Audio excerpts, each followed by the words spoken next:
Who is that one stranger that you'll never forget?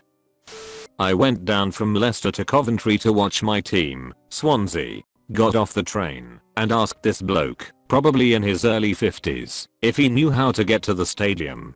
Turns out he was a Swansea fan, so we got the bus tog there. We were a couple of hours early, so went to the pub for a few beers. We then headed to the ground for a last beer before the game. We ended up sitting next to each other for the game. Then it turns out we were both going to London after the game. We got the train tog there and had a few more beers. We then said goodbye at St Pancras station. I spent about 6 hours with this bloke and will most likely never see him again.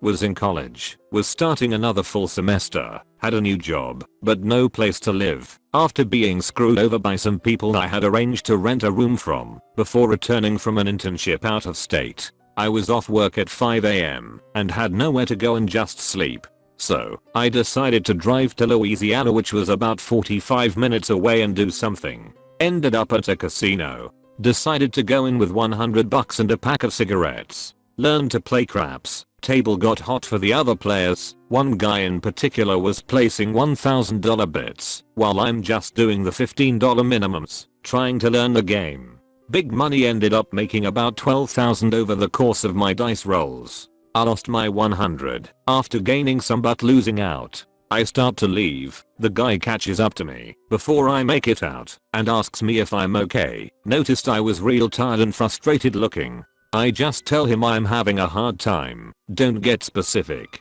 He slaps 2,000 in chips into my hands and tells me to have a better night and thanks me for the luck I brought him at the tables and just leaves after patting my shoulder. I cashed out and had a deposit and first 3 months of rent paid up on my new place by the end of the next day. If you're out there, dude, thanks again. You were my hero that day, hell that year. I just hope I can do something like that for someone one day.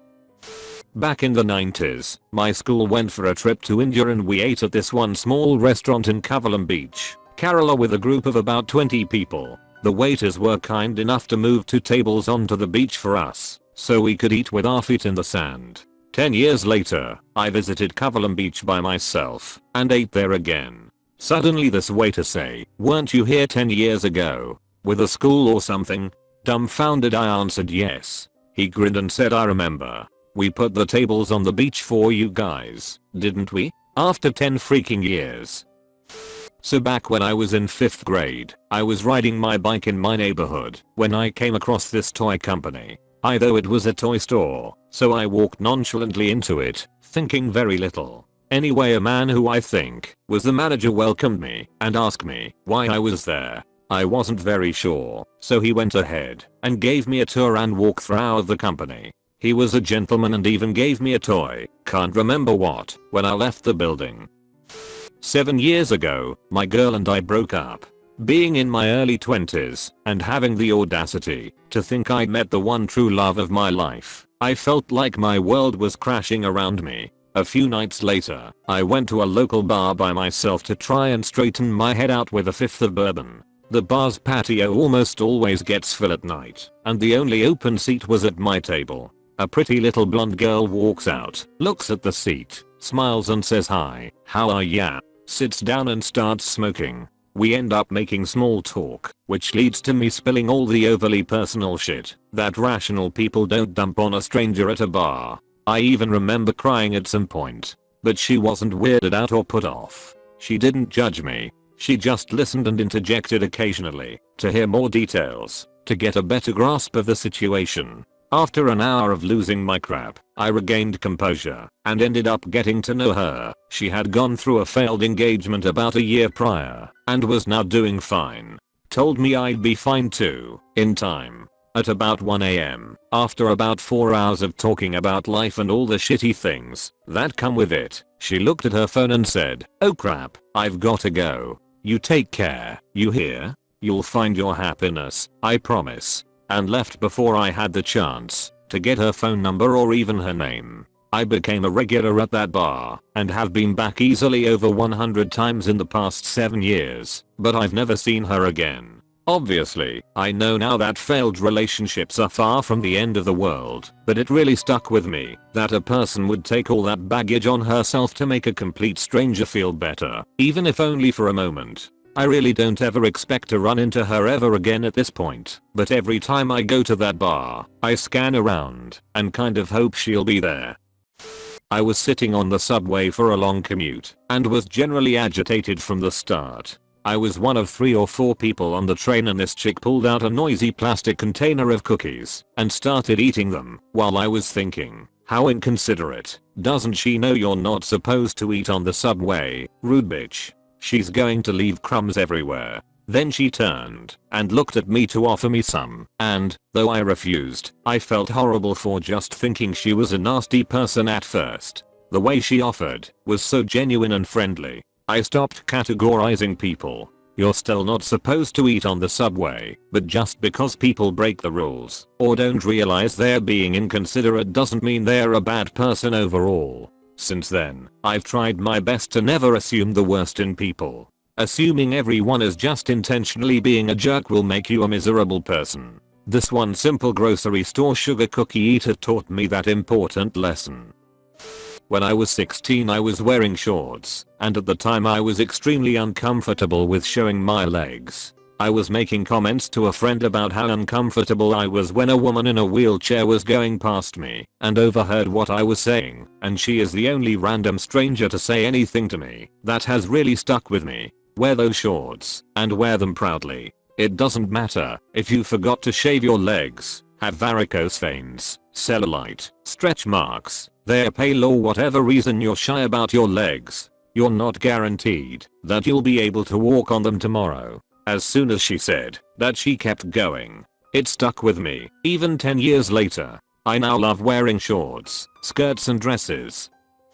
I was sitting in a sports bar in downtown Boston with my best friend about 20 years ago. I suddenly felt a strong sense of being watched. I looked up, and what appeared to be a homeless man was standing across the street from the bar, staring at me through the windows. It sounds creepy, but for some reason I wasn't scared of him at all, and we locked eyes. He started walking towards the bar and we kind of stayed staring at each other. We kept our gaze as he walked into the bar, and walked right up to me. My friend was kinda like, "Oh, you know this guy?"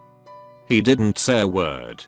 He just put his palm out, and I instinctively put my palm on his. He ran his pointer finger up and down my palm, and looked at it intently. He finally spoke and said, "You have a lot of anxiety about your future, but it's going to be alright. You won't be rich, but you'll be comfortable. You're going to have 2 kids and you won't be in Boston, but you'll still be close enough to your family. I know that's important to you. You're going to have a good life." Then he gently closed my hand, gave it a genuine squeeze, and walked out. 20 years later, I moved to New Jersey from Boston, have a husband and 2 kids, and I'm not rich, but comfortable.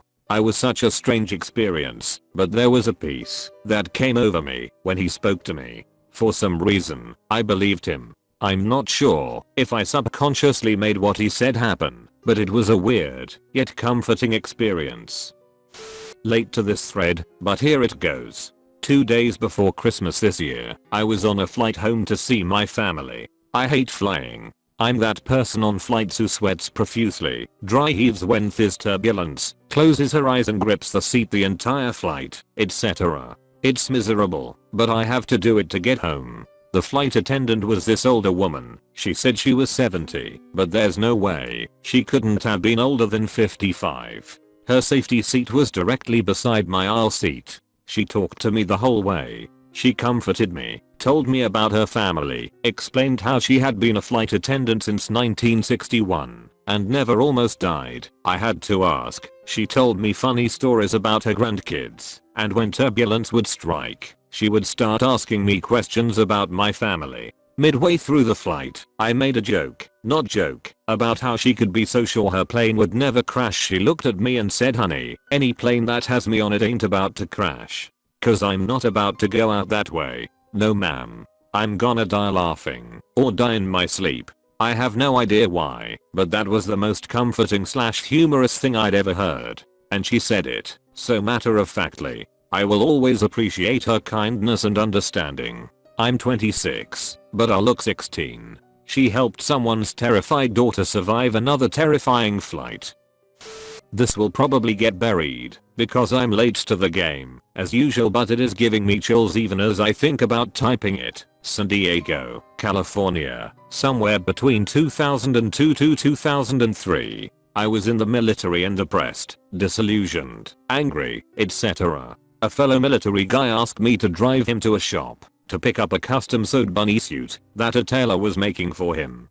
Being one of the only guys who had a car at the time, I was happy to help a friend. So we drove, and I dropped him off and waited in the parking lot.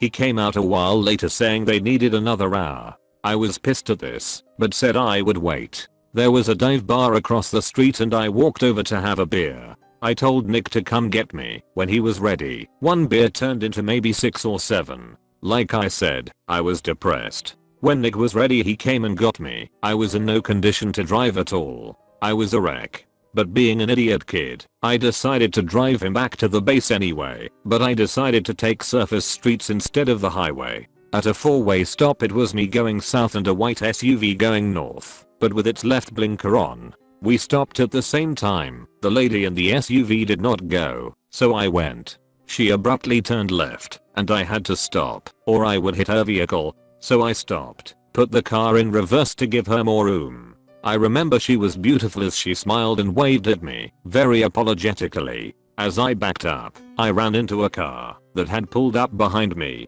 I was so scared. I had caused an accident. I was going to get a DUI and further be punished by the military as well. I knew it. I get out of my car to make sure the other person is okay. His car is this beat up POS 4-door sedan with fading paint. As I approach the vehicle, I see the man's arm dangling out of the window, lit cigar in hand. And he was an African American man with huge forearms. He brought that huge hand up to his face and took a puff of the cigar. As I got close, I could see how massive this guy is. He looked like a bodybuilder, but around 50 years of age.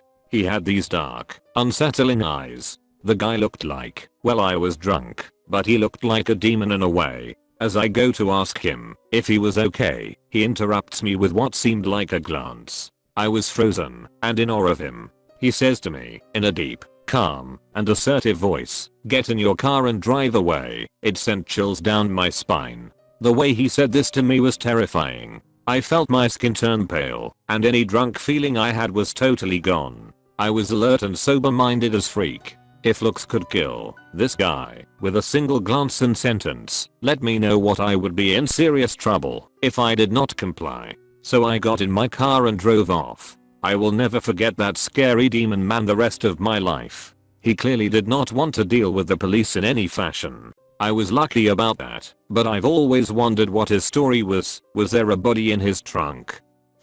One night out in Paris, I had too many shots of absinthe and ended up very drunk. I was just hassling this poor Canadian girl who I had begun talking to at the bar about League of Legends of all things. Of course the bar closed, and I was in no state to look after myself, so being the guardian angel she was, she escorted me back to her house, and we got to talking. Turns out she was in Paris escaping her emotionally and physically abusive boyfriend, and I just spent the night talking to her about it while laying on her dirty laundry, my head turning perfect circles. I remember just appreciating her courage to just get away from it all and living all by herself in a foreign land, and now I'm doing the same thing, and it has improved my life dramatically. Once 1 AM turned to 5 AM, she told me it was time to go home and called me a taxi, gave me a kiss, and sent me on my drunken way. Don't even remember her name, but I will never forget her.